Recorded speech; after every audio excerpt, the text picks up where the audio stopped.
জয় গুরু জয় গুরু।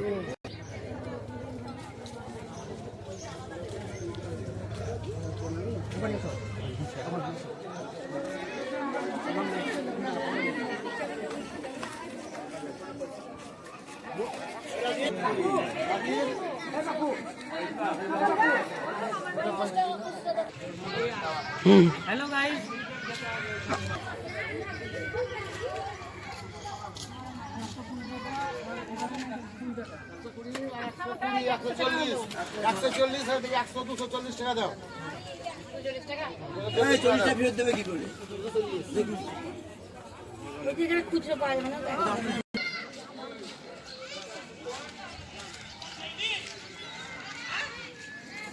Hello ধর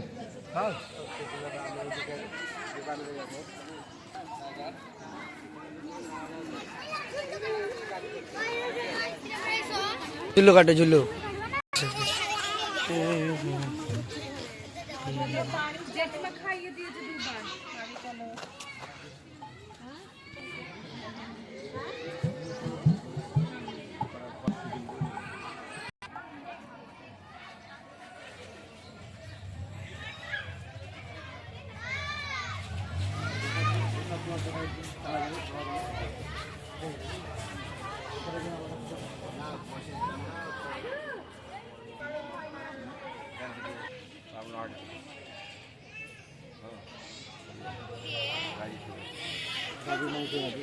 আরে কাকিমা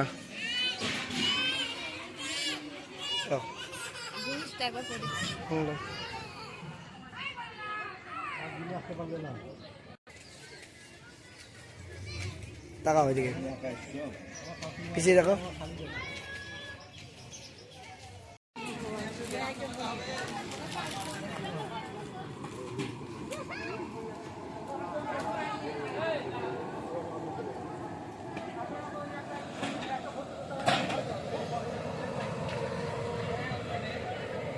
আগে করে রাখতে হবে।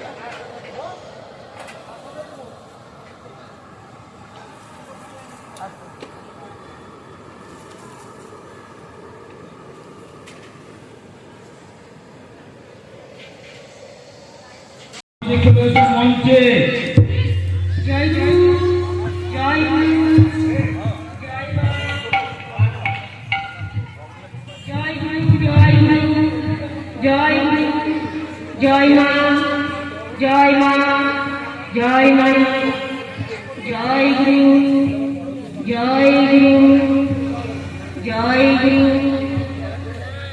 জয় গুরু জয় জয় গুরু গুরু জয় গুরু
সবাই হাত ধরে সবাই হাত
Ah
দাসের প্রার্থনা শ্রী শ্রী নিগমানন্দ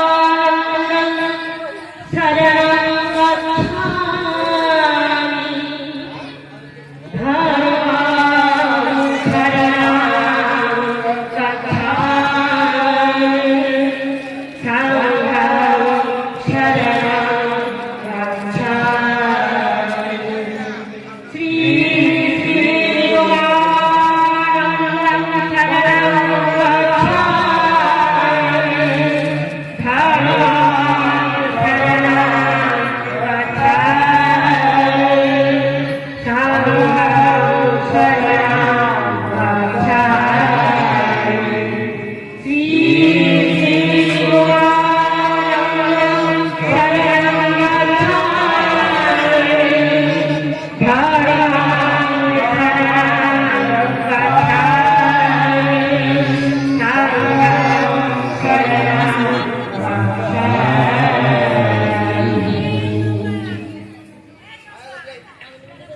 দাসীর প্রার্থনা পূর্ণ করো দয়াময়। তব পাদে মতিরতি সদা জ্ঞান। তব পাদ হতে জ্ঞান দূরে আহিয়া। যখন দেখাবে থাকি তব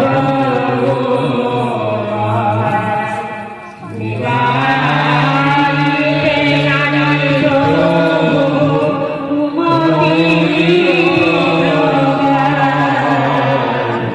কৃপা কৃপা করে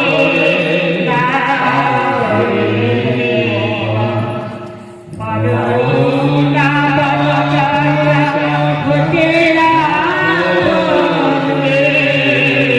তব কথা প্রাণে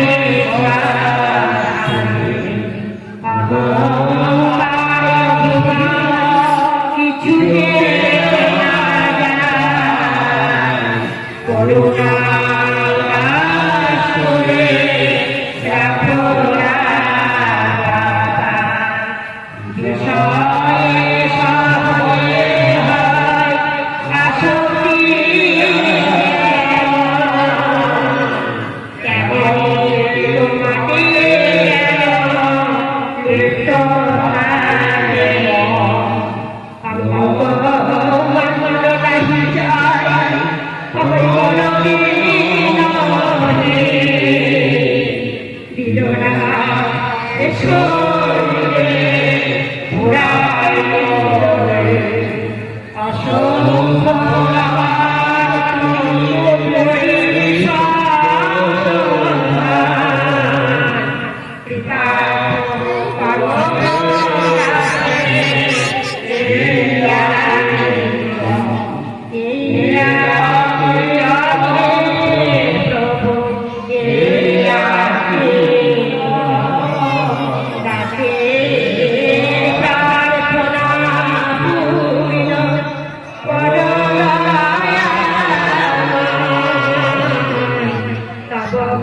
থাকে যেন কিছু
জয় জয় জয় জয় মারের গান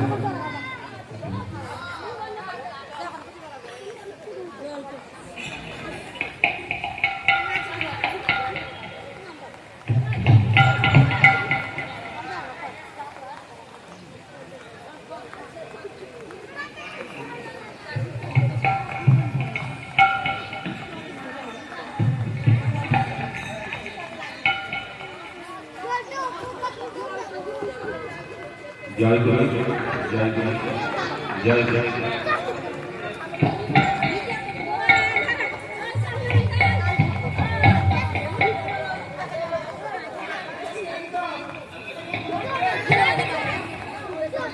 জয় গুরু জয় গুরু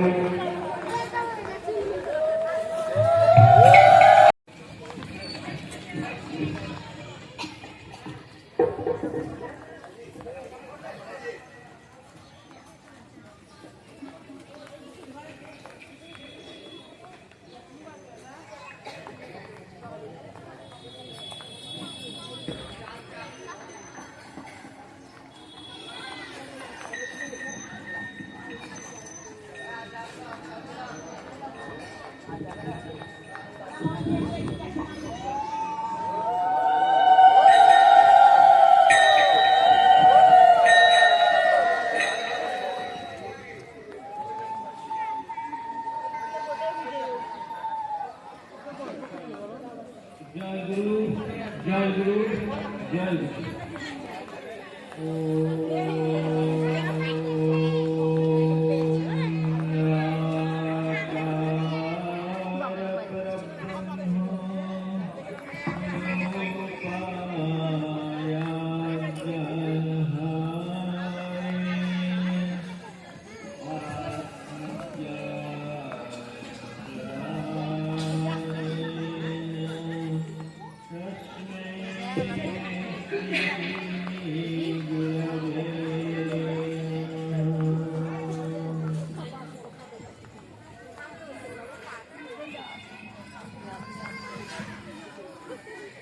শ্রী শ্রী ঠাকুর মহারাজের রাতুল চরণে অনন্ত কোটি প্রণাম নিবেদন করে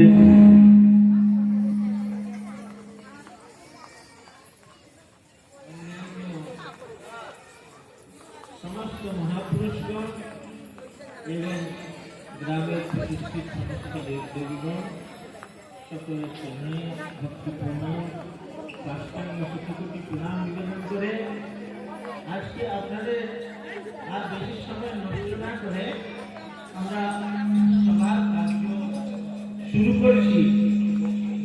আমরা উপস্থিত আছি শ্রী শ্রী ঠাকুর মহারাজের দ্বারা ঠাকুর মহারাজের ভারতবর্ষে প্রতিষ্ঠিত শ্রী শ্রী নিগমানন্দ সারস্বত সংঘাত গাম্ভীরী এটা সংঘ প্রতিষ্ঠা শতবর্ষ পূর্তি অনুষ্ঠান এখানে অনুষ্ঠিত হচ্ছে। আজ এই অনুষ্ঠানের শুভারম্ভ হয়ে গেছে। তো আমার সঙ্গীত ইত্যাদি দ্বারা এবং দ্বারা এবারে আমরা শুনে চলে যাচ্ছি শ্রী শ্রী ঠাকুর মহারাজের বাণী শ্রবণ করব। অভয় বাণী থেকে পাঠ করে শোনাচ্ছে শ্রী মদন মোহন মন্ডল।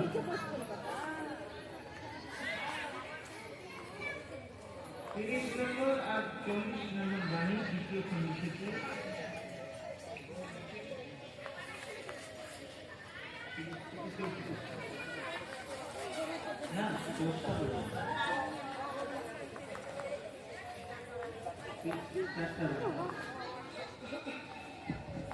জয় গুরু জয় গুরু জয় গুরু।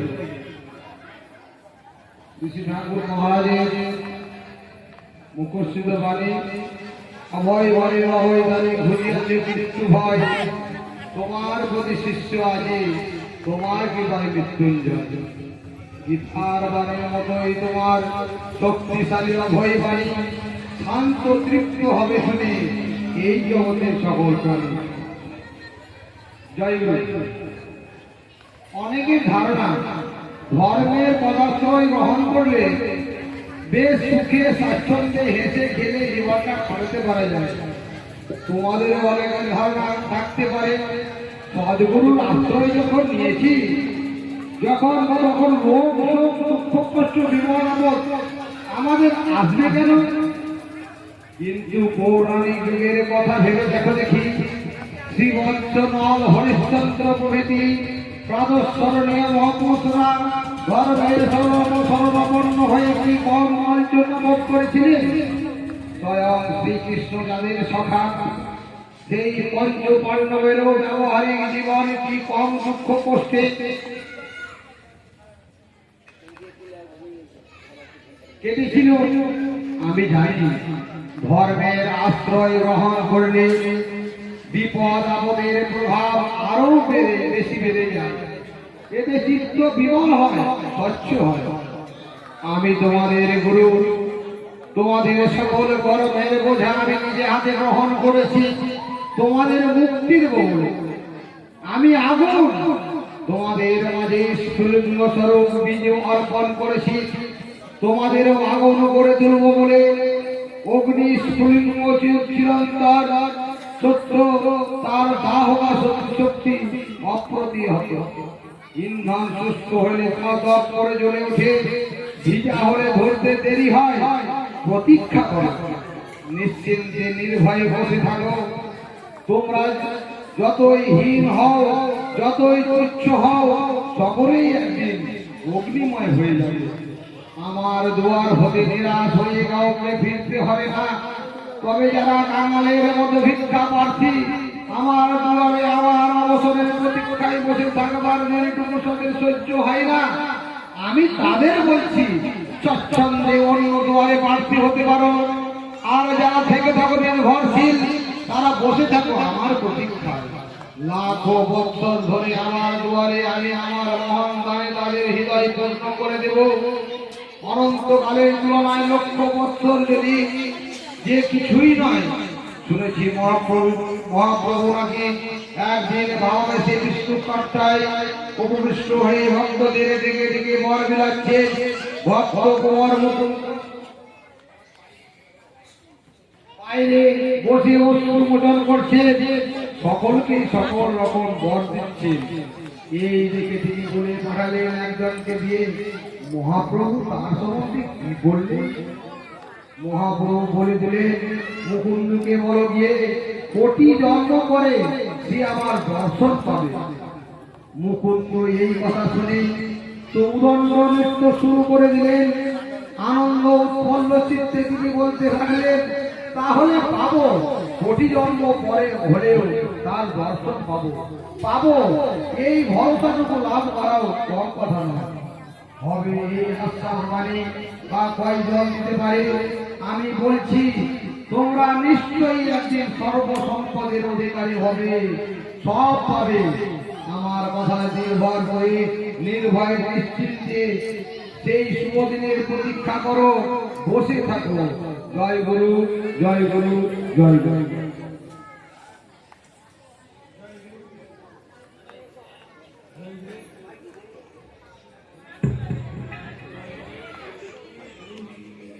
জয় গুরু, জয় গুরু, জয় গুরু।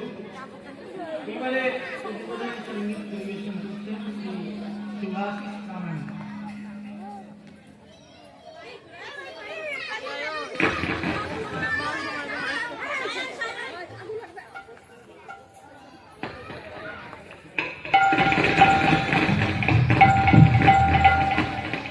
জয় জয় জয়।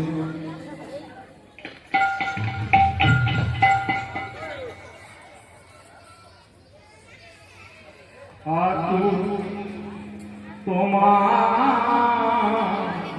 বাঁশির ধ্বনি শুনে সবাই এসেছে, ঠাকুর তোমার বাঁশির ধ্বনি শুনে সবাই এসেছে। তোমার প্রেমের আলে বাঁশির আলে ঠাকুর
করে তুমি উঠে অন্তর্যামী সেনাসুত দাও সবার এবার কৃপা করে তুমি উঠে অন্তর্যামী সেনাসুত দাও সবার যেন মানব জন ধন্য হয় গো মানব জন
জয় গুরু জয় গুরু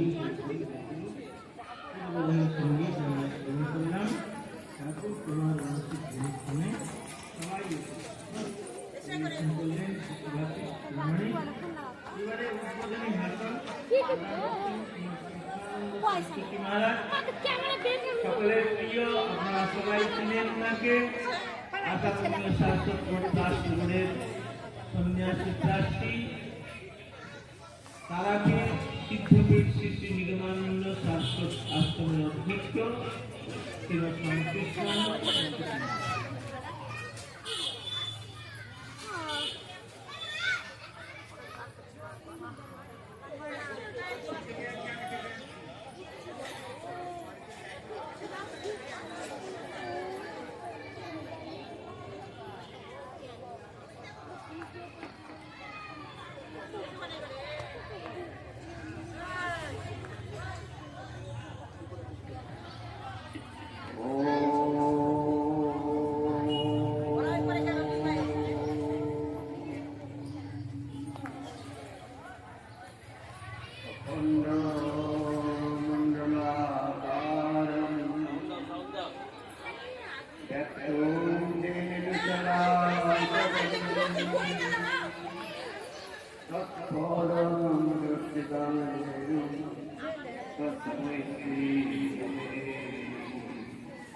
আমার প্রাণের আরাধ্য দেবতা ইহকাল এবং পরকালের দেবতা চতুর্সাধনা সত্যপুরুষ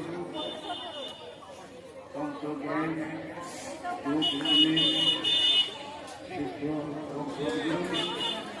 কিছু ঠাকুরের চরণে জানাই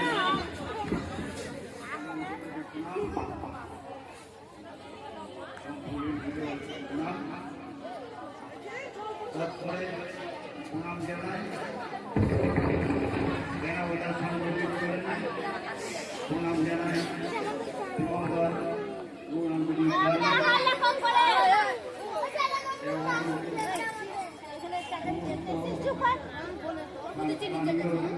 দেবী চরণে প্রণাম জানাই এবং তৎপরে প্রণাম জানাই অধ্যকার সভার প্রতিনিধি সভাপতি তথা আমাদের আসাম বন্ধু শাস্ত্র বোর্ডের কাষ্ঠানের সভাপতি একবার দীক্ষা যাচ্ছেন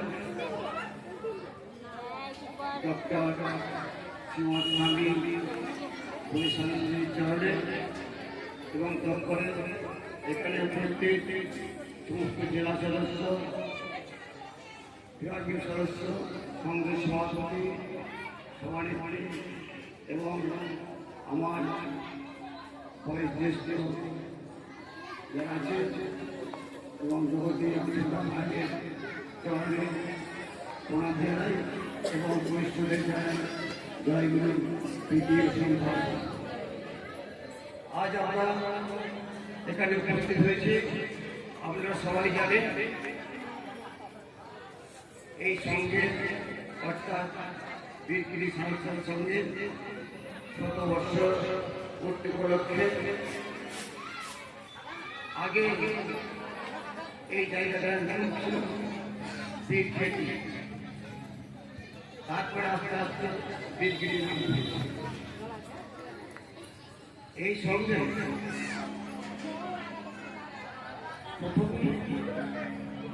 যারা সঙ্গ সমর্থন করেছিলেন তাদের মধ্যে কিন্তু পরমাণি এবং কালীদাস মহাশয় অগ্রগণ্য। তারা 1330 সালে কালীদাস বড়ার নামে ডাক্তারবাবু ছিলেন বীরগিরিতে, সে কলকাতায় গিয়ে ঠাকুরের যোগী গুরু বইটা নিয়ে আসে। সেই বইটা এই করুণা সিন্ধু পরমাণিক এবং কালীদাস দত্ত মহাশয় পড়ে পড়ে উদ্বুদ্ধ হয়ে পুরীতে যায় ঠাকুরের সঙ্গে সাক্ষাৎ করতে। ঠাকুর তখন পুরী গিরিগিরির অবস্থান করতেন। ঠাকুরের কাছে গিয়ে ঠাকুরের কাছে দীক্ষা নিলেন। দীক্ষা নেওয়ার পরে তারপরে ভক্ত নিয়ে কিছু ভক্ত নিয়ে 1329 সালে এই বীরগিরি সৎসঙ্গে তোমার নাম ছিল সারস্বত জয়গুরু বা সারস্বত সেবা সংঘ। সেই সংঘটা তারপরে আস্তে আস্তে বড় হয়ে বৃদ্ধি করে বৃদ্ধি হয়ে এক এক করে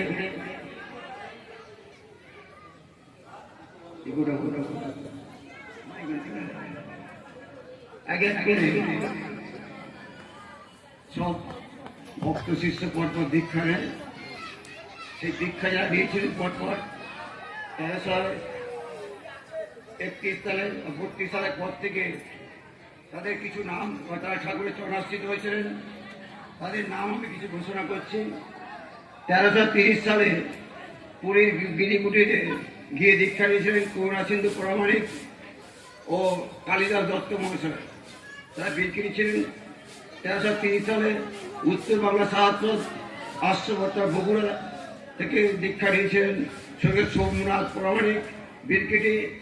1331 সালে পুরীতে গিরিকুটিতে থেকে দীক্ষা নিয়েছিলেন স্বর্গীয় ইন্দ্রভূষণ দাস ও কালীপদ দত্ত মহাশয় বীরগিরি বাড়ি। 1331 সালে কুমিল্লা আশ্রম থেকে দীক্ষা নিয়েছিলেন স্বর্গীয় নিত্য গোপাল সিংহ মহাশয় দমদমা। এবং 1332 সালে কুতুবপুরে গুরুধাম থেকে দীক্ষা নিয়েছিলেন স্বর্গীয় জ্ঞানানন্দ ভাদবী মহাশয় দমদমার বাড়ি।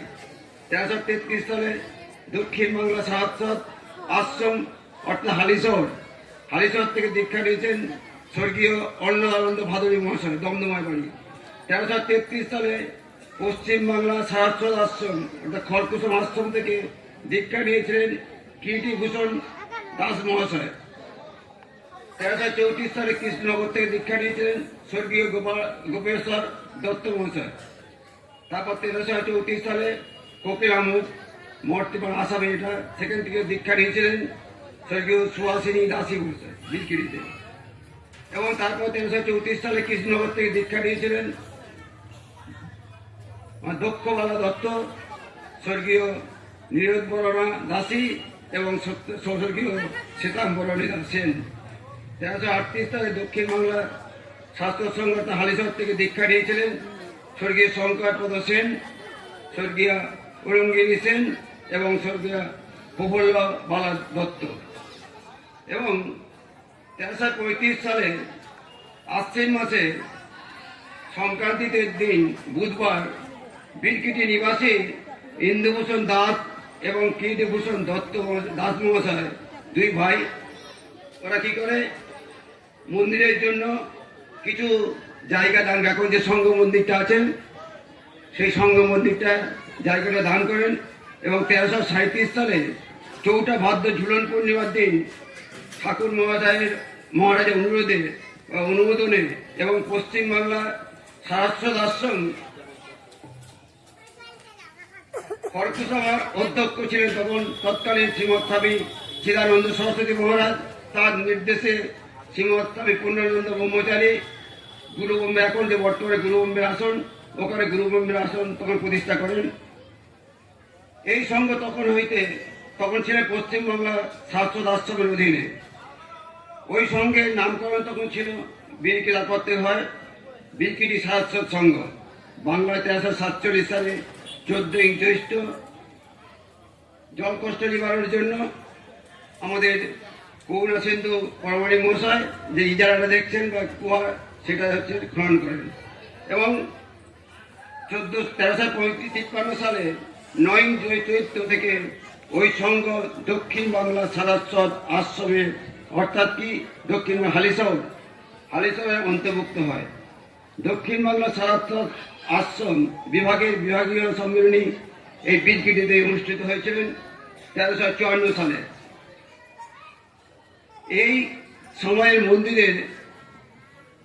মন্দিরে মৃত্তিকাছে মাটির ছিল, মন্দিরটা তখন মাটির ছিল। তারপর বীরকিটি শাস্ত্র সঙ্গের একাধিকবার বহু সন্ন্যাসী ব্রহ্মচারীরা সবাই বা মহারাজরা সবাই এসেছিলেন। এবং 1398 সালে প্রাক্তন মহন্ত যে জ্ঞানানন্দ সরস্বতী মহারাজ তিনি আসেন এবং তৎকালীন যে ট্রাস্টি ছিলেন জিতমোহন হাটা মহাশয় এখানে এসে দেখলেন। দেখার পরে বললেন পাকা থেকে মৃত্তিকা থেকে মাটির দিকে সেখানে পাকা ঘরের ব্যবস্থা করলেন, অনুমোদন দিলেন। এবং 1404 সালে মহন্ত মহারাজ জ্ঞানানন্দ সরস্বতী 1404 সালের 28 অগ্রহায়ণ বুধবার শ্রীমৎ স্বামী জ্ঞানানন্দ সরস্বতী মহারাজ আজ যে আমাদের গুরুব্রহ্মের আসন দেখছেন ওই আসনটা প্রতিষ্ঠা করেন। সেই থেকে আজ আশ্রম তখন ভাঙা অবস্থায় ছিল, আস্তে আস্তে পাকা হওয়ার পরে এখন আশ্রমটা বর্তমান যারা আছেন সেই সমস্ত সদস্যরা মিলে আজকে আশ্রমটা মোটামুটি ভালো করেছেন বা করছেন, আগ্রহ তাদের আছে। আমি তাদের ঠাকুরের কাছে তাদের সবার যাতে কুশল হয়, মঙ্গল হয় এবং তারা যাতে শান্তি পায় সেদিকে লক্ষ্য রাখার জন্য এবং ঠাকুর তাদের যাতে মঙ্গল করে সেই প্রার্থনা করছি ঠাকুরের কাছে। জয়গুরু। আজ এই সংঘ আমরা সবাই জানেন আমাদের তারাপীঠ আন্ডারে যে সমস্ত সংঘ আছে সবচেয়ে বড় সংঘ বীরকিটি শাশ্বত সংঘ। প্রচুর ভক্ত, আজকে আবার প্রায় 300 মতন দীক্ষা নিলেন এখান থেকে। আমি তাদের বলবো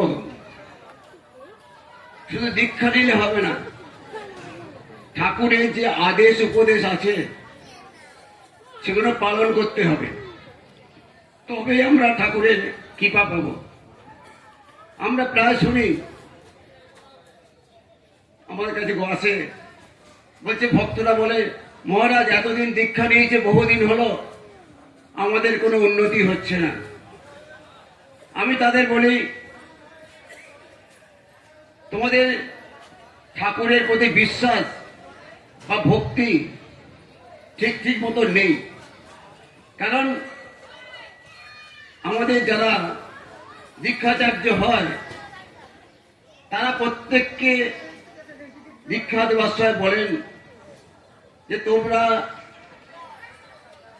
3 বার অন্তত সন্ধ্যা ঠাকুরের নাম করবে, ঠাকুরের মন্ত্র জপ করবে।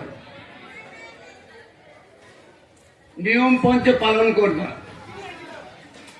এবং সপ্ত বিধান।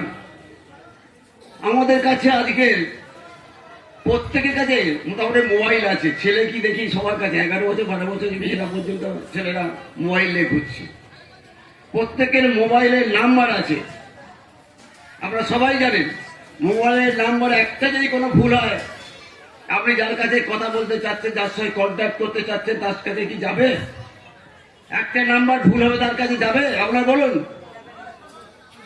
যাবে? হ্যাঁ কি না? যাবে না তো? সেই রকম আমরা যত বলি না কেন, আমরা এতদিন দীক্ষা নিয়েছি, 30 বছর 40 বছর, কিছু উন্নতি হচ্ছে না, কেন হবে কি করে? আমি তাদের বলি, নিশ্চয়ই তোমাদের মধ্যে কোনো গলদ হচ্ছে, নাম্বারের ভুল হচ্ছে, নাম্বারের ভুল হচ্ছে। ঠাকুরেরও একটা মোবাইল নাম্বার আছে। ঠাকুর দার্শনিক দেখুন, আজ থেকে বহু বছর আগে তার মোবাইল নাম্বার দিয়ে গেছেন। সেই মোবাইল নাম্বারটা কি? 357 357 সন্ধ্যা আমাদের ইষ্টমন্ত্র জপ করতে হবে। 5 মানে কি? নিয়ম পঞ্চ পালন করতে হবে। নিয়ম পঞ্চ পালন, আর্য দর্পণ গ্রহণ, মাসিক চাঁদা দেওয়া, মুষ্টি ভিক্ষা সংরক্ষণ করা, তারপরে যে ঠাকুরের প্রতিষ্ঠা, যে আবার ঠাকুরের যে জন্মদিন, হিরণ পূর্ণিমার দিনে কিছু সাহায্য করা, অক্ষয় তৃতীয়া যেটা দান করলে যার কোনো শেষ হবে না, ঠাকুরের ভান্ডারে জমা থাকে, ভগবানের ভান্ডারে জমা পড়বে, সেই অক্ষয় তৃতীয়া কিছু সাহায্য করা। 5 বার গেল, 3 5 7 সপ্ত বিধান দিয়ে গেছে ঠাকুর। ঠাকুরের এই যে 3 5 7 ডায়াল আপনার ঠিক ঠিক মতো যদি পালন করেন, ঠাকুর নিশ্চয়ই আপনাদের কৃপা করবে। আমি গ্যারান্টি দিয়ে বলতে পারি, আমি গ্যারান্টি দিয়ে বারবার বলবো, ঠাকুর নিশ্চয়ই আপনাদের কৃপা করবে। যারা 3 5 7 পালন করতে পারছেন না, তাদের ডায়াল গন্ডগোল হয়ে যাচ্ছে। আমরা আমাদের সুবিধার জন্য কি করছি? ঠাকুর ঘরে যাচ্ছি না, কোনদিন যাচ্ছি, নাম করছি না। ত্রিসন্ধ্যা বলেছে, 1 সন্ধ্যাও জাপ করতে পারছি না। কি করে হবে? ডায়াল ঠাকুরের সাথে কানেকশন হবে কি করে? একটা ডায়াল যেমন নাম্বার গলদ হলে তার কাছে যায় না, যত প্রিয় লোক হোক তার কাছে যাবে না। আপনি যত চেষ্টা করুন, নাম্বার ভুল হলে আজকে মোবাইলের নাম্বার যাবে না। সেই রকম ঠাকুরের কাছে কানেকশন করতে গেলে আমাদের সর্বাগ্যে দৃষ্টি রাখতে হবে, ত্রিসন্ধ্যা ঠাকুরের সঙ্গে কি করে কানেকশন হওয়া।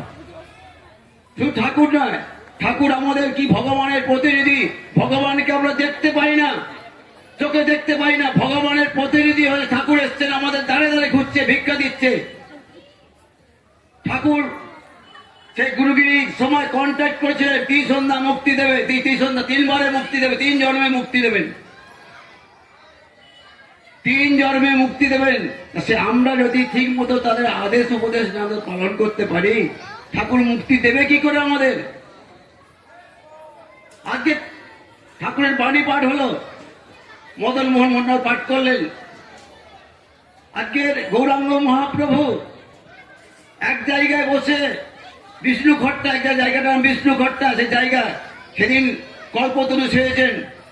যে যাচ্ছে তার কাছে গৌরাঙ্গ মহাপ্রভু তার বধ দিচ্ছেন, যে যা যাচ্ছে প্রত্যেকে তার বধ দিয়ে দিচ্ছে। এবং তার একটা ভক্ত মুকুন্দ দাস, সে বাইরে বসে কাঁদছে, ঠাকুর কেন আমাকে ডাকছে না, ও যেতে পারছে না। এক শিষ্যর কাছে মুকুন্দ দাস বললেন যে, মুকুন্দ দাস গিয়ে, ঠাকুর মুকুন্দ বাইরে বসে কাঁদছেন, মুকুন্দ আমাদের খবর পাঠালো সে মুক্তি পাবে কবে, মুক্তি কবে পাবে না? গৌরাঙ্গ মহাপ্রভু বললেন যে মুকুন্দকে গিয়ে বলো, কোটি জন্মের পরে সে মুক্তি পাবে, কোটি জন্মের পরে। এই শুনে মুকুন্দ দাস উদণ্ড নৃত্য করে হাত তুলে নাচতে হবে, মুক্তি পাবো, একদিন না একদিন আমি মুক্তি পাবো, কোটি জন্মের পরেও আমি মুক্তি পাবো। আমাদের ঠাকুর 3 জন্মের মধ্যে মুক্তি দিতে, দয়াল ঠাকুর 3 জন্মের মধ্যে মুক্তি পাবে। যারা দীক্ষা নিয়ে আদেশ উপদেশ ঠিক ঠিকভাবে পালন করছেন, তাই অবশ্যই 1 জন্মে মুক্তি পাবে। আর যারা ঠাকুর বলছে, যারা আমার বিরুদ্ধে আচরণ করছে, আমার কাছে দীক্ষা নিতে নিয়ে অন্য গুরুর কাছে যাচ্ছে বা বদনাম করছে, তারা যারা 3 জন্মের মুক্তি পায় 3 জন্মের মধ্যে, মহামায়ার সাথে কন্ট্যাক্ট করেছে গুরুগিরি ভার নেওয়ার সময়। ঠাকুর মহামায়া তখন বললো, নিবানন্দ, তোমার এই মুক্তি তোমার নিজের জন্য আমি তোমাকে এই পৃথিবীতে আনিনি, তোমাকে নিয়ে এসছি এই জীবদের মুক্তির জন্য। ঠাকুর তখন মহামায়াকে বলেছিলেন যে পৃথিবীতে হাজার হাজার লাখ লাখ সদ্গুরু আছে, আমার বৈশিষ্ট্য কি থাকবে? তখন মহামায়া যে কি চাও তুমি? যে আমি চাই আমার শিষ্যরা যেন এক জন্মে মুক্তি পায় এবং আমার যারা বিরুদ্ধে আচরণ করে তার 3 জন্মের মধ্যে মুক্তি পায়। মহামায়ার সাথে কন্ট্যাক্ট করতে হবে গুরুগিরি ভার নিয়েছেন, আর বলেছে আমি বাংলা, বিহার, উড়িষ্যায় গুরুগিরি করতে চাই, অন্য জায়গায় করবো না। ঠাকুর বলছেন, তোরা যারা আমার কাছে আসছে পচা ধোসা গোলা, তোদের উদ্ধার করার জন্য আমি এসছি। ঠাকুর এও বললেন কি কোটি জন্ম আর আমাদের 3 জন্ম, তাও আমরা ঠিক মতো পালন করতে পারছি না। আমরা জন্মগ্রহণ করেছি কেন? প্রত্যেকে কর্মফল ভোগ করার জন্য আমরা জন্মগ্রহণ করেছি। কর্মফল ভোগ করার জন্য, যে আমি হোক, মহারাজ হোক, যারা মহাপুরুষরা হোক, যারা মানব দেহ জন্ম করে গ্রহণ করে, তারা প্রত্যেকে তাদের কর্মফল ভোগ করার জন্য জন্মগ্রহণ করে। শাস্ত্রে বলছেন, ন ভুক্তং ক্ষীয়তে কর্ম কল্প করে শতরূপী অবশ্য মেব ভক্তব্য কৃত কর্ম শুভাশুভম। সুখ দুঃখ হাসি কান্না ভোগ করতেই হবে। পাতস্বরণী যারা ব্যক্তি, আজকের রাম, লক্ষ্মণ, সীতা, পাণ্ডবদের কথা চিন্তা করুন, তারা সবাই ভগবানের অংশ। তারা কত কষ্ট ভোগ করেছেন, কত কষ্ট তারা ভোগ করে গেছেন, সেহেতু আমরা কি কষ্ট ভোগ করছি। আজকের আমাদের ঠাকুর কাদা মাটি খেয়ে পর্যন্ত জীবন কাটিয়েছে। তখন জল ছিল না, পুকুরের জল খেয়েছে, খাবার নেই, কোথায় গাছের লতা পাতা খেয়েছে, ম্যালেরিয়া পাতা রান্না করে তাই খেয়েছে। এত কষ্ট করে ঠাকুর আমাদের কাছে এসছে আমাদের মুক্তি দেওয়ার জন্য, দাঁড়ে দাঁড়ে গুরুগিরি করার জন্য সব এসছে, আমাদের মতো পাপী তাপীদের উদ্ধার করার জন্য। সেই 3টে জন্ম, দুর্লভম তৈবতম দেবারোগ্য হেতুকম মনুষ্যত্ব মুখ্যত্ব মহাপুরুষের সংশয়।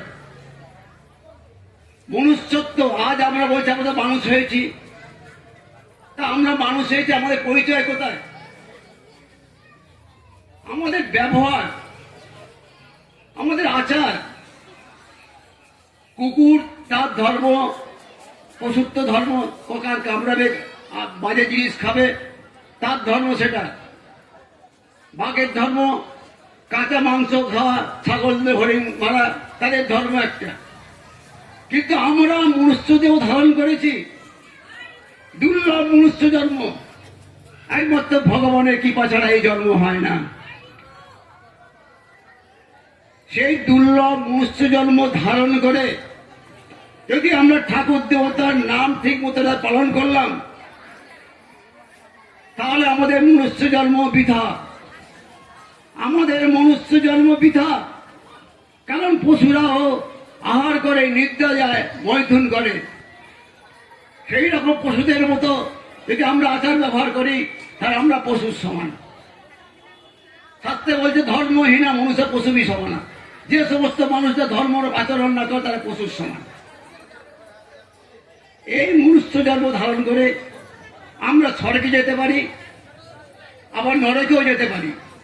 আমরা স্বর্গে যেতে পারি এই ঠিক মতো কাজ করতে পারি, গুরুর আদেশ উপদেশ যদি ঠিক মতো পালন করতে পারি, তাহলে গুরু আমাদের পরম মুক্তিধামে হাত ধরে নিয়ে যাবে। আবার না যদি ঠিক মতো পালন করি, কেউ বলতে পারবে না যে পূর্বজন্মে আমরা মনুষ্য হব, কেউ গ্যারান্টি দিতে পারবে না। কিন্তু একটা পশু সে বলতে পারবে যে আমরা এই জন্মে বাঘ ছিলাম বা সিংহ ছিলাম বা ছাগল ছিলাম, কিন্তু আস্তে আস্তে তাদের ক্রমোন্নতি হবে। তাদের ক্রমোন্নতি আছে, আস্তে আস্তে তারা উন্নতি হবে। কিন্তু মনুষ্য জন্ম একমাত্র পাতালে গমন করে, নরকে গমন করবে। আমরা ঠিক মতো ধর্ম যদি পালন করি, গুরুদের আমরা দীক্ষা দিলাম, গুরুদের আদেশ উপদেশ পালন করতে পারলাম না, আমাদের সেই রকম জন্ম হবে। কারণ আমরা দীক্ষার সময় ফোনে কন্ট্যাক্ট করছি, প্রত্যেকে প্রতিশ্রুতি দিচ্ছে মাসে মাসে আমরা 15 টাকা 20 টাকা 10 টাকা দেব। কিন্তু যেই এখান থেকে দীক্ষা হয়ে গেল, বাড়ি গেল, মুষ্টি ভিক্ষা ভুলে গেলাম, মাসিক চাঁদা দিতে ভুলে গেলাম, সঙ্গে যোগদান করতে ভুলে গেলাম। অনেকে জিজ্ঞাসা করি সঙ্গে যাচ্ছ না কেন? না, সঙ্গে গিয়ে কি করব? আজকালকে কোলাকুলির জায়গা কিলোকিলি হচ্ছে। আজকে ঠাকুরের জন্য সঙ্গ, ঠাকুরটা কার? ঠাকুরের। কার সঙ্গে? সভাপতির সঙ্গে ঝগড়া হয়েছে, কি কোষাধ্যক্ষ, কি সম্পাদক, অন্য কারো গুরু ভাষা মনোমালিন্য হয়েছে, আমি সঙ্গ ছেড়ে দিলাম। এই ঠাকুর নিজে বলেছেন তোদের চাঁদ মুখ দেখার জন্য আমি সঙ্গে উপস্থিত থাকি। আমার 3 জন শিষ্য ভক্ত যেখানে আমার নাম গান করে, সেই সঙ্গে আমি উপস্থিত থাকি, সেই সঙ্গে আমি উপস্থিত থাকি। ভগবান বলেছেন যে নহং তিষ্ঠামি বৈকুণ্ঠে যোগিনাং হৃদয়ানুচ মত ভক্ত যত্ত গান্তি তত্ত্ব তিষ্ঠামি নারদ। আমি যোগীদের হৃদয়ে বাস করি না, বৈকুণ্ঠে আমি বাস করি না। ভগবান বাস করছে কোথায়? মত ভক্ত যত্ত গান্তি তত্ত্ব তিষ্ঠামি নারদ। আমার শিষ্য ভক্ত যেখানে আমার নাম গান করে, আমি সেখানে উপস্থিত থাকি। তাহলে ভগবানের, ঠাকুরের চন্দ্রমুখ দেখার জন্য, ঠাকুরের প্রতিনিধি ভগবানের দেখার জন্য আজকে আমার সঙ্গে উপস্থিত হব, জেলা সম্মেলনে উপস্থিত হব, বিভাগীয় ভক্ত সম্মেলনে উপস্থিত হব, সার্বভৌম ভক্ত সম্মেলনে উপস্থিত হব, ঠাকুরকে দেখার জন্য। ঠাকুর প্রতিশ্রুতি দিয়েছে বদ্ধ যে তোমাদের চাঁদ মুখ দেখার জন্য আমি 1টা বছর ধরে অপেক্ষা করি। আমাদের চাঁদ মুখ দেখার জন্য ঠাকুর অপেক্ষা করছে, কিন্তু আমাদের এই চাঁদ মুখ দেখাতে আমরা ঠাকুরের কাছে যাচ্ছি না। আমাদের এই চাঁদ মুখ নিয়ে আমরা ঘরে বসে আছি, কেউ অভিমান করে সঙ্গে যাচ্ছে না, টিভি দেখছে, টিভি সিরিয়াল দেখছে, বা চা দোকানে বসে বসে গাজাচ্ছে, গল্প করছে। বলছি কই আমার বাড়িতে সঙ্গের জন্য কেউ তো বলেনি, এখানে উৎসব হচ্ছে, কেউ আমার বাড়িতে সে বলেনি। তোমার বাড়িতে যাবে কেন? তুমি যখন শুনছো যে আজকে বীরগিরি ছাত্রের সঙ্গে 100 বর্ষ উৎসব হচ্ছে, কেউ না বলুক, আমি নিজে যাব ছোট হয়ে, আমি নিজে সেখানে গিয়ে ঠাকুরের, আমার চাঁদ মুখ ঠাকুরকে দেখাবো। ঠাকুর আমার চাঁদ মুখ দেখার জন্য বসে আছে। আজকে এখানে বীরগিরি অন্ত হাজার হাজার শিষ্য আছে, কালকে প্রসেসরের সময় কত দেখলাম, কজন শিষ্য এখানে আছে, কোথায় সব বাইরে ঘুরছে। তাহলে সভা করে লাভটা কি? সবাই বসবো না, গাজাবো, গল্প করবো, চা দোকানে বসবো, ঘরে বসে আছে কত। মহারাজদের নিয়ে এসছি, মহারাজরা এসছে এখানে উপস্থিত আছে, সব বাইরে ঘুরছে। আমার মহারাজদের ঠাকুরকে আমাদের চাঁদ মুখ দেখাও। ঠাকুর নিজেই যখন বলছে তোমাদের চাঁদ মুখ দেখার জন্য বসে থাকি আমি, 1টা বছর ধরে অপেক্ষা করছে, তা তোমরা কেন আসবে না? আমাদের দুর্বলতা এখানে,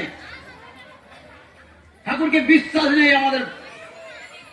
ঠাকুরকে বিশ্বাস করতে হবে, সর্বজ্ঞ ঠাকুরের বিশ্বাস। ঠাকুর বারবার বলছে তোমাকে আমাকে একটু বিশ্বাস করো, তোমরা তোমাদের হৃদয় সেটা পরিষ্কার করো যেন আমি বসতে পারি। কিন্তু আজকের আমাদের হৃদয় আসন নানা রকম আবর্জনায় ভর্তি হয়ে গেছে। আমাদের কাপড়ে যদি নোংরা লাগে, আমরা নানা রকম সার্ফ ব্যবহার করি, কে সার্ফ এক্সেল ব্যবহার করছে, কে সানলাইট করছে, কে সাফেদ করছে, আমরা সেদিকে লক্ষ্য রাখছি। কিন্তু আমাদের হৃদয় আসন যে ভঙ্কুর হয়ে যাচ্ছে, নোংরা ভর্তি হয়েছে, সেদিকে লক্ষ্য রাখছি না। ত্রিসন্ধ্যা জপ করতে বলেছেন, প্রত্যেকে শ্রদ্ধায় করতে বলেছেন। আজকে মহারাজ বলে দিলেন ধর্মমূলক পুস্তক পাঠ করবেন, ঠাকুরের বাণী পাঠ করবেন, গীতা পাঠ করবেন। যত পাঠ করবেন তত ভগবানের সঙ্গে কানেকশন হবে। মাইকের এই যে তার আছে, তার একটা কেটে গেলে কিন্তু মাইক চলবে না, মাইক চলবে না, মাইক বন্ধ হয়ে যাবে, কারেন্টও জ্বলবে না। সেই রকম আমাদের একটা যদি কোনো কিছু অসুবিধা হয়ে যায়, তা ঠাকুরের সঙ্গে আমরা ঠিক মতো কানেকশন করতে পারবো না। ঠাকুর বলছেন যে চালাকির দ্বারা মহৎ কার্য সিদ্ধ হয় না, চালাকির দ্বারা মহৎ কার্য সিদ্ধ হয় না। চালাকিটা কি? যারা যারা দীক্ষা নিয়েছেন প্রত্যেকে ফর্মে প্রতিশ্রুতি করেছেন, কিন্তু টাকা মাসিক চাঁদা মুষ্টি ভিক্ষা দেওয়ার সময় কিন্তু সেগুলো আর নেই। বারবার বলে হওয়া সত্ত্বেও সেদিকে কেউ কান দিচ্ছে না, কেউ লক্ষ্য রাখছে না। মহারাজরা বলে বলে ফেটা হয়ে গেল। আমরা কৃপা পাবো কি করে ঠাকুরে? আমাদের গোড়ায় তো গরজ হচ্ছে, মাত্র 5টা নিয়ম দিয়ে গেছে। ঠাকুর কথা বলেনি যে তোমরা সব কিছু ছেড়ে দাও, মাছ মাংস থেকে খেয়ে ছেড়ে দিয়ে তোমরা সব বৈষ্ণব হয়ে যাও। ঠাকুর বলছেন তোমরা আদর্শ গৃহী হও, আদর্শ গৃহী হও। আদর্শ গৃহীরা পারে একমাত্র সমাজ রক্ষা করতে, সংসার রক্ষা করতে। সমাজ রক্ষা, সংসার রক্ষা, সমস্ত পরিবেশ তারা শান্ত রাখতে পারে, পরিষ্কার রাখতে পারে আদর্শ গৃহীরা। আদর্শ গৃহী মানে কি? ঠাকুর বলছেন তার বাণীতে, তোমরা একত্রে প্রেমের সংসার স্থাপন করো, আমাকে মূলে প্রতিষ্ঠা করিয়া আমার সংসারে কাজ করো। যেন মনে থাকে প্রত্যেক কার্য ঠাকুরের জন্য অনুষ্ঠিত হইতেছে। ঘর বাড়ি ইত্যাদি ঠাকুরের, সংসার ঠাকুরের, তোমরা সেবা মাত্র। আমরা ঠাকুরের সেবক, কিন্তু আমরা কি করি? এ বাড়ি আমার, এ ছেলে আমার, এ আমার স্ত্রী, এটা আমার ঘর, এটা আমার জায়গা, এটা আমার জমি, আমি কষ্ট করে করেছি, কাকে দেব? আমার আমার করছি। কি ঠাকুরকে যদি মূলে প্রতিষ্ঠা করে, ঠাকুর আমাদের কর্তা, আমরা তার ভিত্ত, আমরা তার চাকর, তার দাস, এই ভাব নিয়ে যদি আমরা সংসারে নামি, সংসার করি, তাহলে কি হবে? সেই সংসার সুখী থাকবে, শান্তিতে থাকবে, সেখানে দ্বন্দ্ব কোলাহল থাকবে না। প্রত্যেকে ভালোবাসতে হবে। ছেলে ভাববে আমার বাবার মা আমার মার মতো, এরকম বাবা মা কারোর হয় না। ছেলে মেয়েরা ভাববে আমার বাবা মার মতো এরকম বাবা মা কারোর হয় না। তারাই সব শিব, বাবা শিব, মা দুর্গা। বাবা মা ভাববে ছেলে মেয়েরা আমার কার্তিক, গণেশ। তাদের ভালোবাসতে হবে। ভালোবাসার আদান প্রদান যেখানে আছে, ভালোবাসা যেখানে আছে, সেখানে কোনদিন কোনো দ্বন্দ্ব থাকবে না। বিশ্বাস, ভালোবাসা, ঠাকুরকে বিশ্বাস করতে হবে। ঠাকুর বলেছেন আমি সঙ্গে উপস্থিত থাকি, আমার শিষ্য ভক্ত যেখানে উপস্থিত থাকে আমি সেখানে উপস্থিত থাকি। মানে ঠাকুর আজকেও এখানে উপস্থিত আছেন। ঠাকুরের না তো কথা মিথ্যা হয়ে যাবে। ঠাকুরকে সর্বাগ্যে বিশ্বাস করুন, ভালোবাসুন, এবং আগামী 2025 সালে বা আগামী ডিসেম্বর মাসে 25, 26, 27, 28, 29, 26, 27, 28, 29 আমাদের সার্বভৌম ভক্ত সম্মেলনী তারাপীঠে অনুষ্ঠিত হতে চলেছেন। আপনারা সবাই জানেন, মহারাজ দীক্ষার সমাজে বলেও দিয়েছেন। তা আপনারা সবাই যাবেন।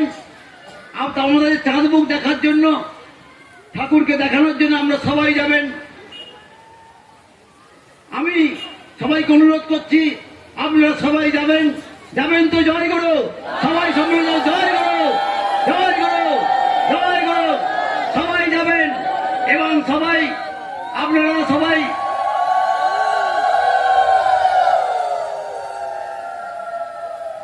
এই বিরাট কর্মযজ্ঞে প্রচুর অর্থ লাগবে। আমরা প্রায় 3.5 কোটি টাকার মতো বাজেট করেছি। এত টাকা আমাদের পক্ষে যে কমিটি তা সংগ্রহ করা সম্ভব নয়।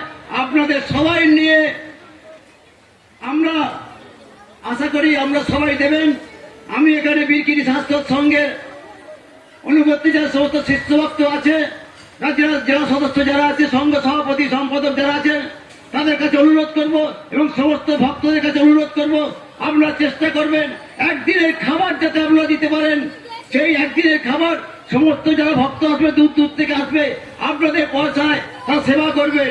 আপনারা বলুন, আমরা সবাই একদিনের খাবার দেবেন। জয় গুরু, জয় গুরু। একদিনের খাবার সবাই দিয়ে দেবেন, তবেই আপনাদের ঠাকুরের কৃপা পাবেন। নিশ্চয়ই ঠাকুর কৃপা করবেন। আপনাদের অর্থে যারা দূর দূর থেকে ভক্তরা আসবেন, সবাই সেবা করবেন। এই বলে আমি আমার বক্তব্য শেষ করছি। বেশি দীর্ঘায়িত করবো না, কারণ বৃষ্টি আসছে। সর্বে ভবতু সুখিনো, সর্বে সন্তু নিরাময়া, সর্বে ভক্তানি পশ্যন্তু মা কশ্চিৎ দুঃখভাগ। ওম সত্যে বৎসতি বিহতে যৎকান্তি। জয় গুরু, জয় গুরু, জয় গুরু।